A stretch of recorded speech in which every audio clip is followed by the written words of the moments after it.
नमस्कार। ज्ञान मास्टरमाइंड में आपका बहुत बहुत स्वागत है।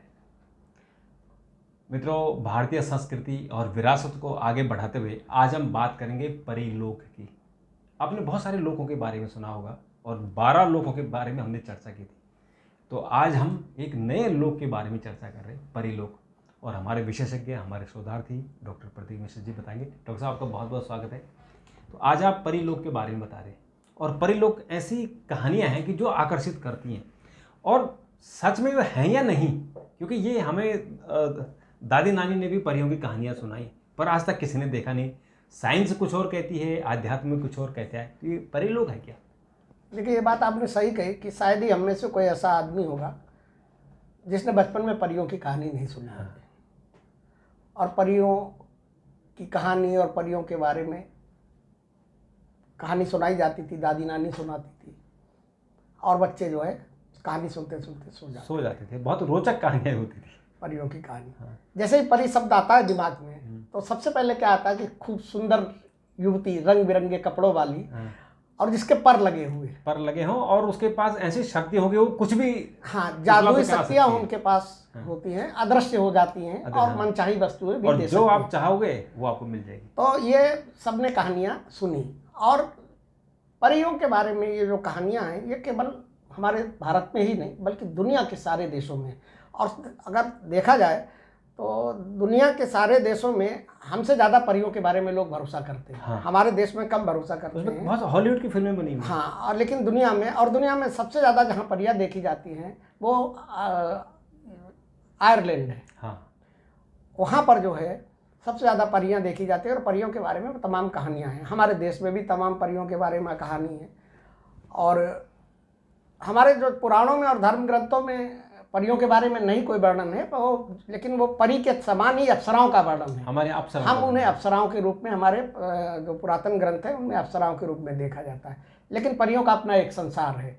ये बात दूसरी है कि अभी इनकी प्रामाणिकता विज्ञान की दृष्टि से नहीं हो पाई है, और विज्ञान ने अभी इसके अस्तित्व को स्वीकारा भी नहीं है लेकिन नकारा भी नहीं है, और उस पर तमाम जांच चल रही है विज्ञान की दृष्टि से अगर देखा जाए।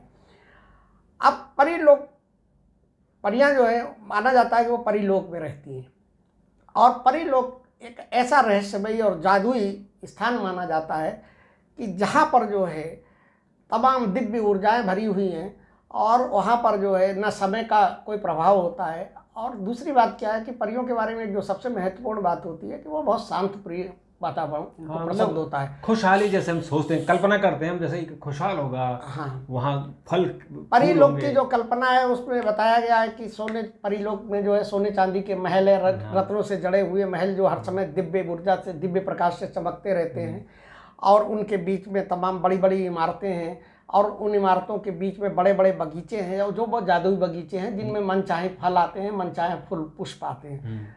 और परियों के बारे में कहा जाता है कि उनके पर होते हैं, जो कि जब वो पृथ्वी पर उतरती हैं तो उसके बाद वो पर को जो है अपने छुपा लेती हैं, और जब वो परिलोक से आती है तो उन परियों के द्वारा आती है, पूरे चिड़े की तरह उड़ जाती है। और परिलोक के बारे में एक चीज़ और भी कही जाती है कि वहाँ समय बहुत धीमी गति से चलता है, हमारी पृथ्वी लोक के हिसाब से नहीं चलता है। मतलब अगर ये है कि उनका एक दिन जो है पृथ्वी के कई वर्षों के बराबर माना जाता है, जो कथाओं में लिखा हुआ है।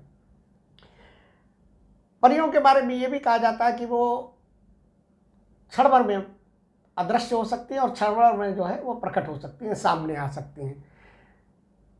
हर मनोकामना पूरी करने के बारे में की जाती है। और परियों, हमारे देश के अंदर परियों और मानवों के बीच में प्रेम संबंधों को लेकर भी बहुत कथाएं हैं।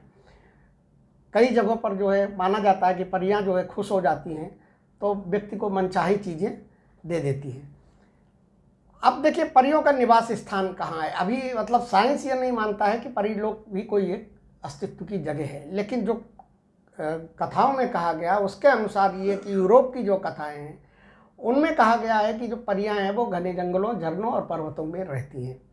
भारतीय जो हमारे अपने देश के अंदर जो मान्यता है उसमें ये माना जाता है कि एक परिलोक है जहाँ अदृश्य रूप से ये परियां निवास करती हैं और समय समय पर ये पृथ्वी पर आती रहती हैं। अरबी में जो कथाएं हैं, जैसे अलिफ लैला जैसी कथाएं हैं, जिन्न हैं, परियां हैं, और इसी तरीके के जादुई प्राणियों के बारे में उसमें जानकारी मिलती है। हमारे यहाँ जो है, मैं बताऊँ आपको, उत्तराखंड के टिहरी गढ़वाल जिले में एक खैट पर्वत है। उस खेट पर्वत को परियों के देश के नाम से जाना जाता है।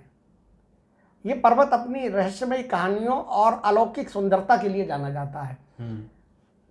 वहाँ पर एक थात गांव है, वहाँ से थोड़ी दूर पर 4-5 किलोमीटर की दूरी पर जो है ये खेटखाल का एक मंदिर भी बनाया गया है और जिसे परियों का मंदिर कहा जाता है। और परियों का मंदिर बनाया गया है और वहाँ के निवासी ये उनको ये विश्वास है, उनकी ये एक ये मान्यता है कि हमारे इस एरिया की रक्षा जो है वो परियां करती हैं। बिल्कुल। जो मंदिर है खेटखाल का मंदिर जिसे बोला जाता है, परियों का मंदिर, वो रहस्यमय शक्तियों का केंद्र माना जाता है। और मजे की बात यह है कि आने वाले जून में, मतलब हर वर्ष जून के महीने में यहाँ पे एक बड़ा मेला आयोजित किया जाता है और जिसमें देश भर के पर्यटक भी जाते हैं, कई विदेशी सैलानी भी जाते हैं और वो वहाँ पर देखते हैं। माना यह जाता है कि उस एरिया के निवासी जो है उस खेटखाल मंदिर में जब पूजा करते हैं तो पूजा करने के बाद परियां जो है आती हैं और उस एरिया के लोगों की रक्षा करती हैं किसी बुरी आत्माओं से और कई चीज़ों से। ये तो आपको खेटखाल पर्वत के बारे में बताया। दूसरे मैंने अभी आपको एक रूपकुंड झील के बारे में बताया था। बिल्कुल।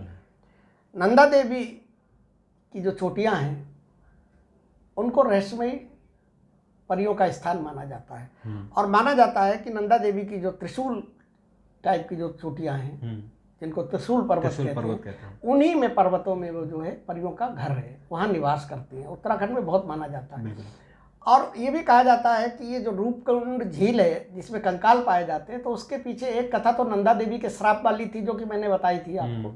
दूसरी कथा वहाँ उस एरिया में एक मान्यता ये है कि यहाँ पर जो है राजा अपनी सेना के साथ आए और उन्होंने क्या किया कि आमोद प्रमोद किया और उनकी परियां, चूँकि परियां उस एरिया को घेरे रहती हैं, तो परियों की जो एकांतता थी, जो शांत उनका वातावरण था, उसमें खलल पड़ा और इससे उन परियों ने जो है श्राप दे दिया और वो सारे के सारे कंकाल में तब्दील हो गए। इसीलिए ये माना जाता है कि आज भी जो है रूपकुंड की जो झील है वहाँ पर कोई भी ट्रैकर, पर्वतारोही या कोई भी पर्यटक जो है उस तरफ नहीं जाता है, क्योंकि लोगों की मान्यता ये है कि यहाँ पे परियां अदृश्य रूप से रहती हैं और एक नीली रोशनी वहाँ उसके आसपास दिखाई पड़ती है। तो माना जाता है कि ये परियां जब आती हैं तो वो नीली रोशनी के रूप में ही आती हैं।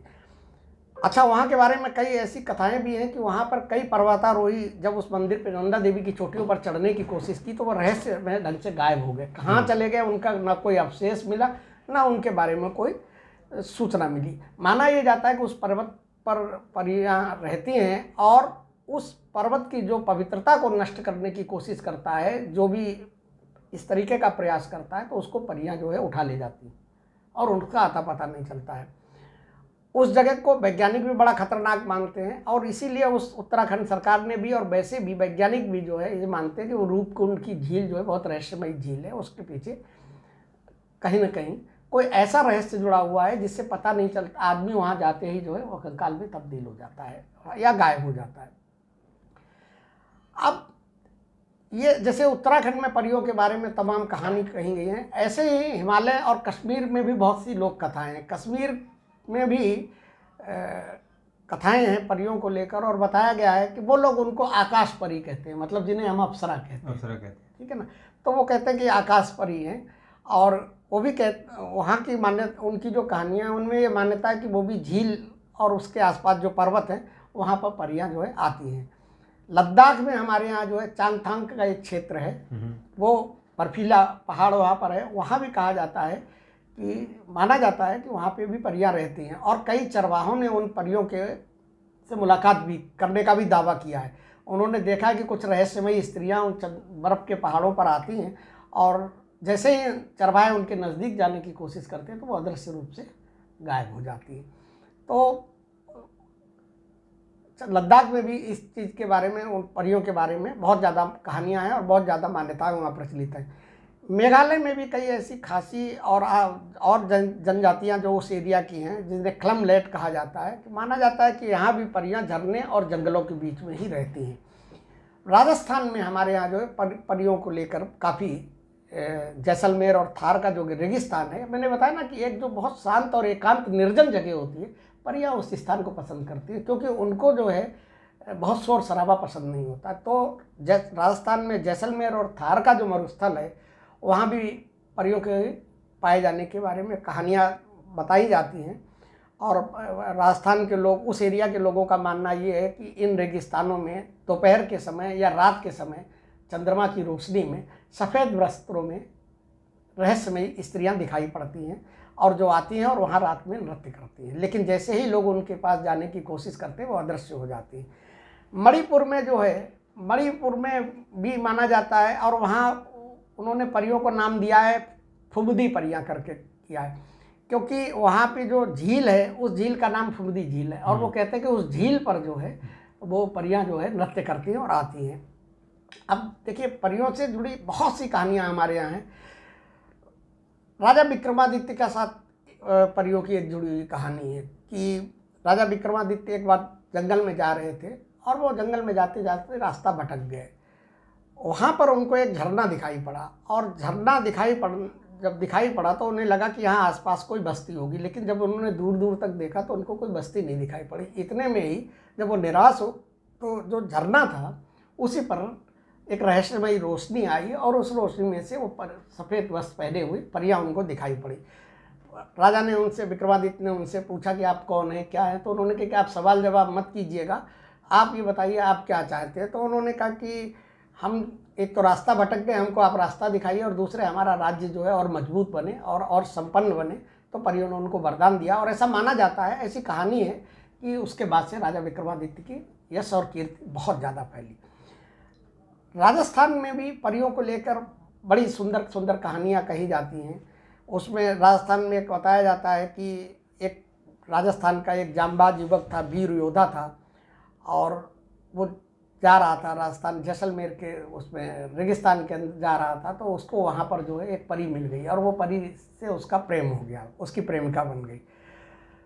उसके बाद कबीलाई लोगों ने उस योद्धा पे जो है हमला कर दिया। अब वो अकेला था और काफ़ी कबीलाई संख्या में थे, तो उन्होंने जब हमला किया तो जो परी जो उसकी प्रेमिका बन गई थी, उस परी ने जो है अपना जादुई तीर जो है उसको दिया, ऐसी कहावत है वहाँ पे। और उसके बाद जो है उसने उस तीर से उनका आदिवासियों का किया। ताजमहल जिसे दुनिया का 7वां अजूबा कहा जाता है, इसका भी परियों से एक संबंध है। जो लोक कथाएं हैं, जो मान्यताएं हैं, उनमें बताया जाता है कि शहजाद ने मुमताज़ के लिए एक ताजमहल में एक दर्पण बनवाया था, जो जादुई दर्पण जिसे बोला जाता है। और उस दर्पण की विशेषता ये थी कि उस दर्पण में परिलोक के पूरा दृश्य दिखाई पड़ता था। अब वो समय के साथ वो दर्पण फिलहाल तो ताजमहल में है नहीं, तो उसके बारे में मान्यता ये कि वो जो दर्पण जो है वो खो गया है कहीं। उत्तराखंड में, आपके उत्तराखंड में एक साधु, और साधु संतों को परियां बहुत दिखाई पड़ती हैं, क्योंकि जब वो साधना करते हैं तो साधु संत जो निर्जन और एकांत स्थान में करते हैं और उनकी जो सोचने समझने की क्षमता है वो अपने इंद्रियों पर कंट्रोल कर लेते हैं और फिर वो देखने लग जाते हैं। मतलब उनको दृश्य, हाँ, उनके पास एक ऐसी अलौकिक दृष्टि भी आ जाती है, इतना ध्यान केंद्रित कर लेते हैं कि जो चीज़ सामान्य मनुष्य नहीं देख सकता वो उनको दिखाई पड़ने लगती। तो उत्तराखंड में एक साधु ने विशेष साधना की और माना जाता है कि वहाँ अभी भी बहुत से साधु ऐसे जो काफ़ी ऊंचाई पर नंदा देवी के इधर दूसरे पहाड़ों पे जो साधना कर रहे हैं, तो वो कहते हैं कि वो परियों को देख लेते हैं। जैसे खटकाल पर्वत के मंदिर के बारे में मैंने बताया आपको, तो वहाँ के निवासी जो है वो परियों को वास्तव में बुला लेते हैं। जो मेला लगता है उसमें परियों का आवाहन करते हैं और परियों को बुला भी लेते हैं। तो इसे ऐसे ही एक दूसरी कहानी है कि साधु ने कठोर तपस्या की और उसने क्या किया कि परियों को प्रसन्न किया। जब परी प्रसन्न हो गई तो उन्होंने कहा कि मैं तुम्हारी रानी से विवाह करना चाहता हूँ। तो परियों ने ये बात जाके अपनी रानी को बताई। तो रानी उनकी आई और उसने साधु से कहा कि मैं तुमसे विवाह कर लूँगी, लेकिन तुम्हें मेरे साथ परिस्तान चलना होगा। परिस्तान मतलब परिलोक चलना होगा। फिर साधु उनके साथ, वो अपने साधु को अपने साथ ले गई, परिलोक में रह गई और वहाँ पर जो है उसके साथ काफ़ी समय व्यतीत किया। बाद में उस साधु को जब ध्यान आया कि अरे हमारे गुरु ने तो साधना के लिए कहा था, ये हम कहाँ भोग विलास में फंस गए। तो उसने क्या किया कि वो जो है उसने कहा कि मैं परी से, रानी से कहा कि जो उसकी पत्नी बन गई थी कि मुझे अब जाना है पृथ्वी लोक पर, क्योंकि मुझे साधना करनी है। तो फिर उसने उन्होंने परी जो है वो भी प्रेम करने लगी थी, तो उसने उन्हें जल दिया, रहस्यमयी जल दिया साधु को, और उनसे कहा कि आप जाइए, अपनी साधना कीजिए, और फिर कभी आपकी अगर इच्छा हो तो इस जल की बूंदों को हिमालय की किसी ऊंची चोटी पे छिड़क दीजिएगा, और छिड़कते ही मैं नीचे आ जाऊंगी। तो इस तरीके से मतलब वो साधु के साथ हुआ। अब देखिए, हमारे सूफी संतों में जो है उनके साथ परियों का विशेष जुड़ाव बताया गया, और कई कहानियां हैं, और इसमें सबसे ज़्यादा जो प्रमुख है वो ख्वाजा गरीब नवाज की, जो ख्वाजा मोइनुद्दीन चिश्ती की अजमेर में जो दरगाह है उससे जुड़ी हुई और घटनाएं हैं परियों को लेकर, और बड़ी चमत्कारिक हैं और बड़ी रहस्यमयी घटनाएं हैं। ये लोक कथा है, और ये माना जाता है कि जब ख्वाजा मोइनुद्दीन चिश्ती अजमेर में अपनी साधना कर रहे थे, आध्यात्मिक साधना, तो वहाँ पर जो मौजूद नेगेटिव एनर्जी थी, जो बुरी शक्तियाँ थी, उन्होंने उनकी साधना में खलल डालने की कोशिश की। उस समय वहाँ पर परियों का एक समूह आया और उसने उन बुरी शक्तियों को परास्त किया और ख्वाजा साहब की जो है साधना को पूर्ण होने में मदद की। तो उनके यहाँ माना यह जाता है कि ये ऊपर वाले ने जो है परियों के रूप में अपने दूत को भेजा था, जिसने ख्वाजा की जो है न केवल रक्षा की बल्कि उनकी साधना को भी पूरा करवा दिया गया। वहाँ के बारे में कहा जाता है कि जो अजमेर शरीफ की दरगाह है वहाँ आज भी परियां मौजूद है। मतलब वहाँ ये बच्चे बच्चे की जुबान पे है, वहाँ जो लोग सेवादार हैं अगर आप उनसे बात करेंगे तो वो भी बताएंगे कि यहाँ परियां हैं और परियां इस दरगाह की हिफाजत करती हैं। इतना ही नहीं कि वो परियां रात में आती हैं और यहाँ इबादत करती हैं, लेकिन आम लोगों को नहीं दिखाई देती, लेकिन जो वहाँ जो सेवादार हैं उनमें से कई का ये दावा है कि उन्होंने रात के समय में रहस्यमयी रोशनियाँ देखी हैं, और जो रोशनी आती है दरगाह के पास तक आती है और कुछ सेकंड तक रहती है और उसके बाद चली जाती है। तो ये माना जाता है कि वो परियां अभी भी वहाँ पर आकर ख्वाजा साहब की दरगाह पर आकर जो अजमेर शरीफ की दरगाह पे आके वो उनकी साधना करती हैं। कुछ कथाओं में ये भी कहा जाता है कि ख्वाजा गरीब नवाज को जो है परियों और जिन्नों का समर्थन प्राप्त था। उन्होंने इतनी उच्च स्तर की आध्यात्मिक साधना कर ली थी कि वो जब चाहें तब जिन्न का और परियों का आवाहन कर सकते थे। और जब उन्होंने आध्यात्मिक सूफी संत का अपना आध्यात्मिक सूफी उसका आध्यात्मिक संदेश और प्रचार प्रसार करना शुरू किया तो बताया जाता है, ये कहा जाता है कि परियां जो है उन्होंने उनकी बड़ी मदद की और उनको जो है उनके प्रचार प्रसार में की। एक और कहानी आती है ख्वाजा साहब को लेकर ही आती है कि एक रानी रूपमती, हिंदू रानी थी, रूपमती थी, उसने ख्वाजा साहब के संदेशों से, उनके अध्यात्म से प्रभावित होकर इस्लाम धर्म को स्वीकार करना चाहा। लेकिन बहुत से लोग जो है इस चीज़ के खिलाफ थे, क्योंकि जो रानी रूपमती थी वो राजपूत रानी थी। तो उस समय के जो राजपूत राजा थे या जो राजपूत लोग थे उनको ये सारी चीज़ें पसंद नहीं आई कि एक राजपूत राजकुमारी वो जो है मुस्लिम धर्म को स्वीकार कर ले। तो उन्होंने जादू टोने का सहारा लिया, बहुत सी चीज़ें की। बाद में बताया जाता है कि ख्वाजा साहब की प्रेरणा से परियां आई, परियों ने जो है उस रानी की मदद की और उन्हें आध्यात्मिक मार्ग पर आगे बढ़ने में सहायता दी। बाबा बुल्ले शाह का नाम सुना होगा आपने? हाँ, बहुत बड़े संत थे, सूफी संत थे, बहुत बड़े सूफी संत थे। तो बताया जाता है कि उनकी भी इबादत इतनी गहरी होती थी कि परियां उससे प्रभावित हो जाती थी। एक मान्यता है, कहानी के एक दिन वो इस इबादत में जब इबादत कर रहे थे तो एक परी उनके सामने प्रकट हुई और उन्हें अमृत का उनसे वरदान देने की पेशकश की। ख्वाजा साहब सूफी संत बाबा बुल्ले शाह की मतलब संगीत प्रतिभा से इतना वो प्रभावित हुई कि उसने कहा कि आप जैसे व्यक्ति को तो अमर हो जाना चाहिए, लेकिन उसने कहा कि मैं आपको अमर बना सकती हूँ। लेकिन बाबा बुल्ले शाह ने कहा कि असली अमृत तो आत्मा की पवित्रता में है, शरीर की उम्र लंबी होने में नहीं है। परी ने जब उनसे ये जवाब सुना तो वो बहुत खुश हुई और ये कहा जाता है कि उन्होंने बाबा बुल्ले शाह को तमाम दिव्य शक्तियाँ और दिव्य ज्ञान दिया, जिसके बाद उनकी प्रतिभा में और उसमें कला में बहुत निखार आया। तो इस तरीके से बुल्ले साहब की फिर बाद में उनको मतलब जब परी ने उनको वरदान दे दिया और दिव्य ज्ञान दिया तो उसके बाद माना जाता है, ये उसके बाद की एक कहानी है कि बाबा बुल्ले साहब जो भी बोल देते थे या जो भी भविष्यवाणी कर देते थे वो सच साबित हो जाती थी। और मतलब जो सूफियाना उनका अंदाज था, उसके अलावा लोग उनको एक ज्योतिषी और भविष्यवक्ता के रूप में देखने लगे थे और बहुत चमत्कारी बन गए थे।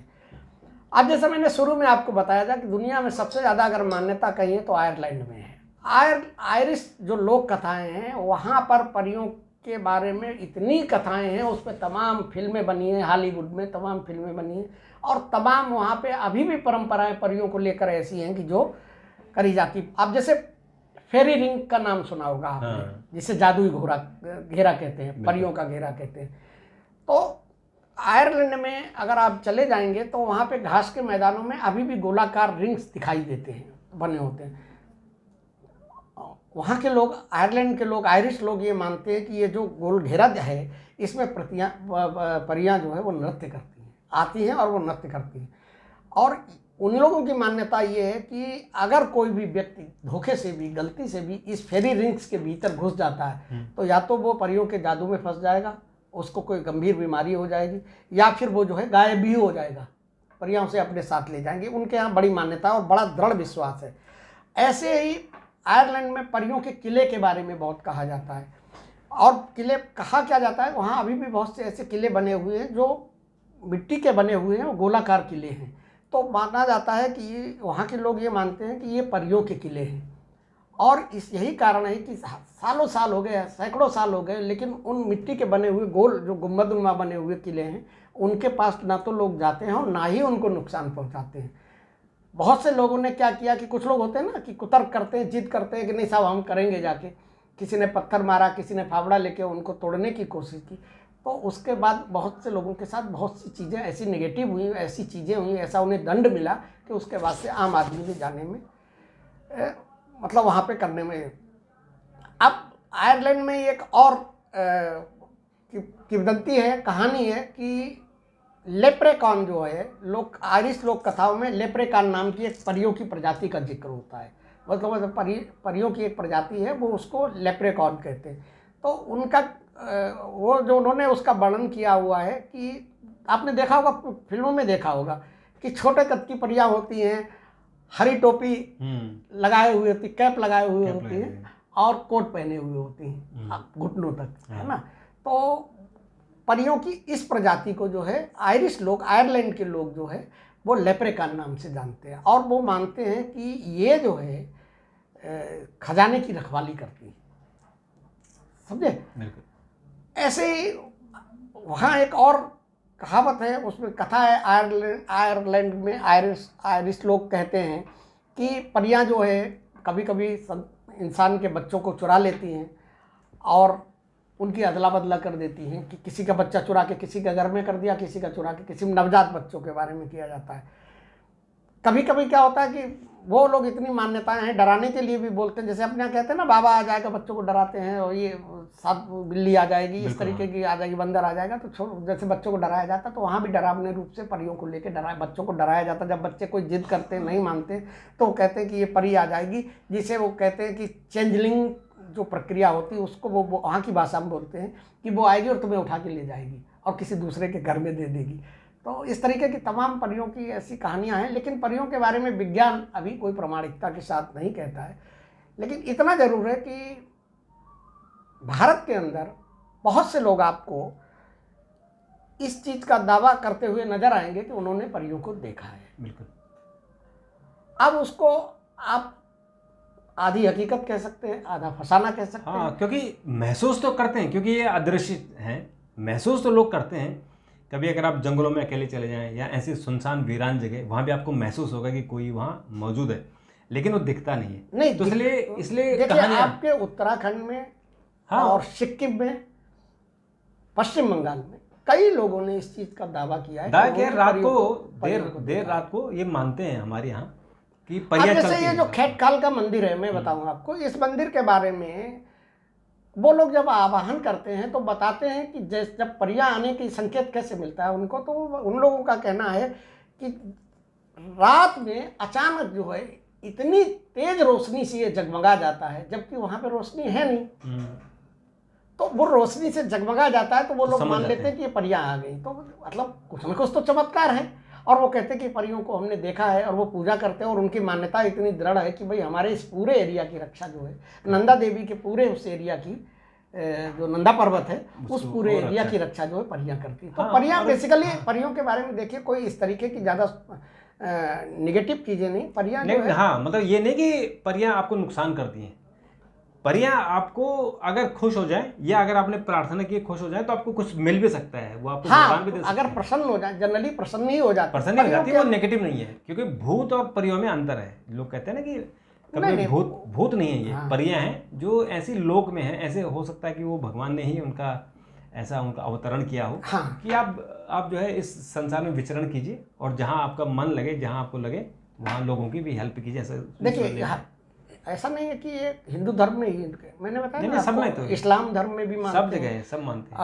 अंग्रेज भी मानते हैं, हूर मानते हैं ना, है ना, वो लोग मानते क्रिश्चियन भी हैं। मानते हैं, हाँ हूर मानते हैं। तो हमारे यहाँ क्या है, हमारे सनातन में अगर देखा जाए तो हम लोग हमारे यहाँ अप्सराओं के रूप में, हाँ, मानते हैं, है ना, गंधर्व कन्याओं के रूप में, बिल्कुल। तो अप्सराओं के रूप में, यक्षिणी के रूप में, तमाम रूपों में देखते हैं। लेकिन परियों का अपना एक संसार है और परियों की एक सबसे बड़ी विशेषता क्या होती है कि वो सवाल जवाब पसंद नहीं करती। मतलब आप उनसे अगर सवाल करेंगे तो फिर वो परियां आपको छोड़ के चली जाएंगी। तमाम ऐसे किस्से हैं जहाँ मानवों के साथ, इंसानों के साथ उनके प्रेम संबंधों के बारे में बहुत सुना हमने। हाँ। पर सुना है, ये असल में कहानियां ही हैं। इसमें कितनी सत्यता है ये भी साइंस इसको प्रूफ नहीं कर पाया।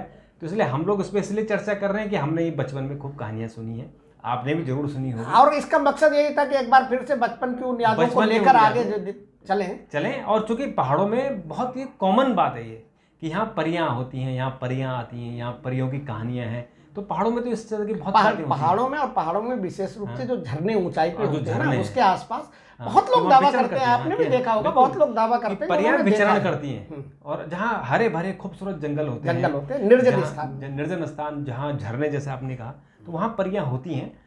देखा किसने है और किसने नहीं देखा है इस बारे में कोई प्रमाणिक इसके प्रमाण नहीं है, लेकिन महसूस किया है।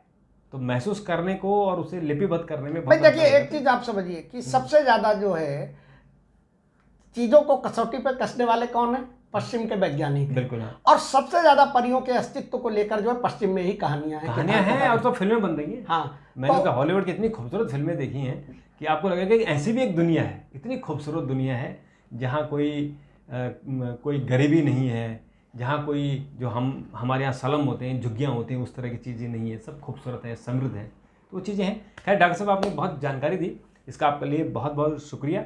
और मित्रों, आप भी इस जानकारी को अपने बच्चों को आप शेयर कीजिए, क्योंकि ये हमने जैसे कहा कि ये कहानियाँ हैं और इन कहानियों की सत्यता कहीं कहीं है।